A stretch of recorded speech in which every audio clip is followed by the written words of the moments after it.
রবিবারে দুপুরে কি রান্না করলাম চলে এসো বন্ধুরা। রান্নাটা এখনও কমপ্লিট হয়নি, মটনটা এখনও বাকি আছে। তা আমি ভিডিওটা বানাতে পারবো না, সবাই খেতে চলে আসবে, তাই তোমাদের কাছে আগে শেয়ার করে নিই। চলে এসো। এই যে কি রান্না হলো দেখো, সাদা ভাত আর আছে এই যে হালকা মুসুরির ডাল, একদম হালকা পাতলা করে একটা মুসুরির ডাল করেছি অল্প করে।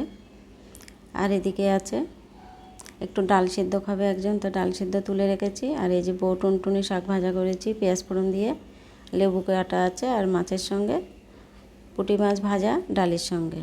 আর এই যে কই মাছ আর মাগুর মাছ দিয়ে একটা ঝাল করেছি সর্ষে পোস্ত বাটা দিয়ে। আর একটা বাকি আছে, এখনও রান্নাটা শেষ হয়নি, সব রান্না এখনও কমপ্লিট হয়নি। এবার আমার রান্নাটা নামিয়ে সবাইকে খেতে দিতে যাব। অনেকটা বেলা হয়ে গেছে আজকে। আর এদিকে সব এদিকে রেডি হয়ে গেছে, বাকি আছে শুধু মটনটা হলে হয়ে যাওয়ার মতো হয়েছে, এবার নামিয়ে নিলে হয়ে যায়। রবিবারে দুপুরে একটু মটন না হলে তো হয়ই না।